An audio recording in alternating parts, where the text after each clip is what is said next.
Mbola tsy mitsahatra ry havana, miarabantsika. Ankafaliana. Mahatratra izao talata faharoa ny volana desambra taona 2025. Ato anatin'izao sakafom-panahin'io zao ibanjinantsika aloha hevitra vaovao. Mbola vao mafahapana mihitsy io ny hoe manantenan'Andriamanitra. Ivavaka isika ry havana. Tompo Andriamanitra ny fanantenanay io, faly ny fonay. Faly ny fonay midera sy mankalaza anao, manome voninahitra anao ny am'ty tombonandro pahavelomana omenao anay ty, ny fanovozanao anay hery tanjaka fahasalamana. Faly ndray koa mahita miaino izao fotoana izao zay andrenesanay indray ny teninao. Ny teninao fanahy sy fiainana. Ny teninao fanilon'ny tongotray fahazavan'ny lalanay.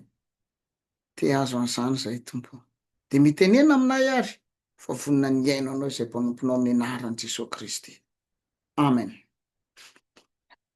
Ry havana malala rehetra amin'ny tompo, ny sakafom-panahy anao amin'ny teny ity dia arak'izay hita ao amin'ny ohabolana toko 7:20. Ohabolana toko 7:20, 15 ka hatramin'ny 9:20. Ohabolana toko 7:20, 15 ka hatramin'ny 9:20. Toy izao mivaky an'izany amin'ny anaran'i Jesosy. Anaka, raha endry ny fonao dia ho faly tokoa ny foko. Dia ny foko, eny, ho ravoravo ny fanahiko raha miteny marina ny molotrao.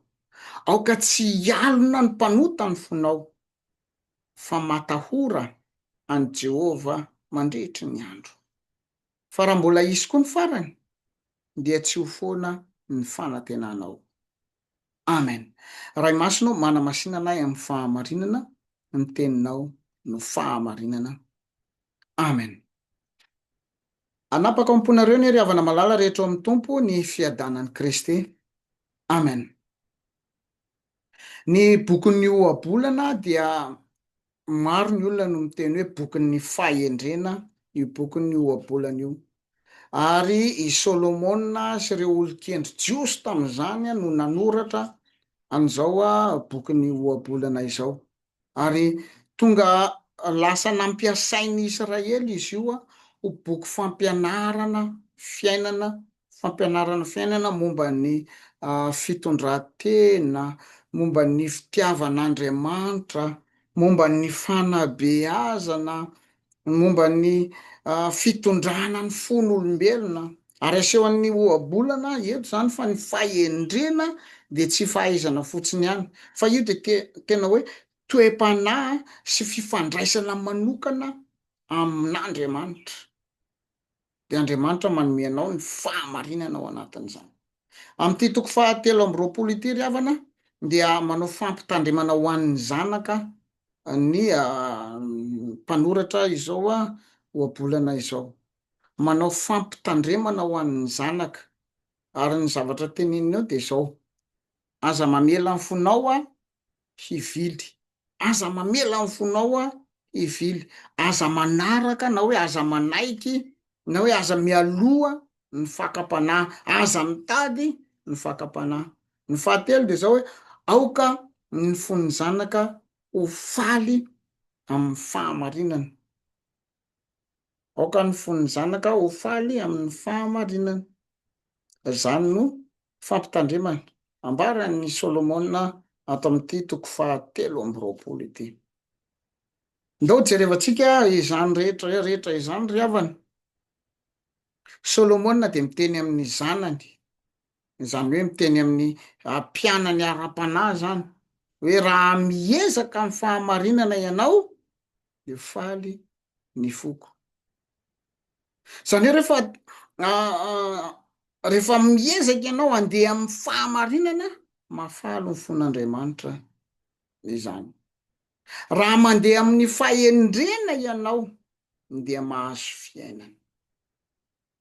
Mandeha amin'ny fahamarinana ianao kanefa ny fahamarinana zany mahafaly an'Andriamanitra. Fa mila mandeha koa ianao tsy hoe amin'ny fahamarinana fotsiny fa amin'ny fahendrena ihany koa. Misy olona marina fa tsy manam-pahendrena. Fa inona ihany ny ataony? Manao fahadalana ihany izy rehefa avy eo. Misy olona manana fahamarinana nefa tsy hainy ny mampiasa an'izany. Mafaly an'Andriamanitra ny amin'ny fiezahana ho anao ny marina fa mandehana amin'ny fahendrena ihany koa ianao.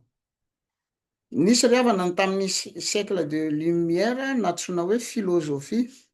Ny hoe filôzofia moa zany de entina ilazana indrindra ny hoe philos sy ny logos ny fitiavana fahendrena na fitiavana fahalalana. Ary tamin'izany fotoana zany tena nandrongatra mihitsiny ny atao hoe filôzofia. De iny netiny zareo am'izay nampiarina hoe ampidirina ato anatin'ny filôzofia ny baiboly. De tsy neken'ny teolojiana maro be zany fa ny fahendrena am'izao tontolo zao tsy fahendrena amin'Andriamanitra mihitsy. Kanefa ny eo anatrehan'izany de zao, mandehana amin'ny fahendrena ianao de ahazo fiainana. Zany hoe ny fiainanao fanananao fahendrena de mitondra anao hahazo fiainana. Raha manaja an'Andriamanitra ianao de manana ho avy tsara sy mamiratra. Raha manaja an'Andriamanitra zany mamevonahitra an'Andriamanitra, matahotra an'Andriamanitra ianao. Misy karazany anankiroa ny tahotra. Ny iray tahotra hovitra vao mahita an'io de mitsoaka, ohatran'ny hoe mahita alika de mitsoaka. Ary ny anankiray mahita an'le olona de tonga de ohatran'ny zazakely mahita ny ray aman-dreny na betesina tahaka n'inona ary izy tsy mandeha mitsoaka ohatran'ny rehefa mahita alika fa mijanona eo satria nahoana? Mankatoa sy manaja izy. De zay le izy manaja an'Andriamanitra. Le manaja an'Andriamanitra, manome voninahitra an'Andriamanitra, matahotra an'Andriamanitra. Rehefa manana an'izay ihany koa ianao, tsy vitany hoe manana ho avy tsara ianao, manana ho avy mamiratra ianao fa tsy very ihany koa ny fanantenanao. Eny ary ry havana, rehefa miresaka hoe falo ny foko rehefa hiendry ny fonao, tena marika mihitsy zany fa manana zanaka malala. Zay rehefa ny ray aman-dreny mahita na mandre na mahafantatra fa hiendry ny zanany, faly izy. Ny ao amin'ny soratra masina rahateo de miteny an'izao hoe ny zanaka hendry mahafaly ny reniny fa ny zanaka adala ny zanaka hendry mahafaly ny reniny, rainy fa ny zanaka adala mampalahelo ny reniny. Ataovy hendry ary ny fonao, fidio ny fahendrena, ataovy isaky ny maraina zany ao amin'ny fiainanao ao de Andriamanitra omeo ahy ny fahendrena. Alohan'ny hatory ianao, Andriamanitra omeo ahy ny fahendrena. Ataovy feno ny fonao ny tenin'Andriamanitra. Aza mialona izay manao ratsy, avelao any izy sy ny faharatsiany any fa ianao kosa manantena an'Andriamanitra, mibanjina an'Andriamanitra amin'ny fiainanao manokana mihitsy zany. Ao anatin'ny tokantrano indray de ataovy fahalalana sy ataovy ahoana moa zany, ataovy hitan'ny olona ny fahendrenao ao anatin'ny tokantrano. Ampio ny ankizy hiaina an'izany hoe fahendrena zany. Ampio ny vadinao mba hiaina an'izany atao hoe fahendrena zany, ary miorona amin'ny fahamarinana sy fankatoavana an'Andriamanitra izany. Eo amin'ny fiangonana, aoka ny fiangonana mba hanabe ny mpivavaka feno fahendrena, hiantehitra amin'ny fahendrena avy amin'Andriamanitra fa tsy avy amin'ny olombelona. Hivavaka isika ry havana, misaotra anao zay ry Tompo fa nomenao indray ny teninao zay banjina anay hatrany ny fahendrena. Andriamanitra ao mamindrafo aminay ny am'izay tsy fahendrena eny, ny am'izay tsy filaminanay hatramin'izay ary eto zay Tompo de mametraka ny fiainanay.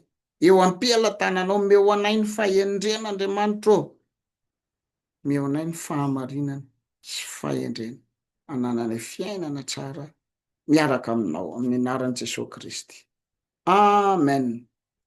Eny ary ry havana de samy hitahiny Andriamanitra indray mirary soa daholo.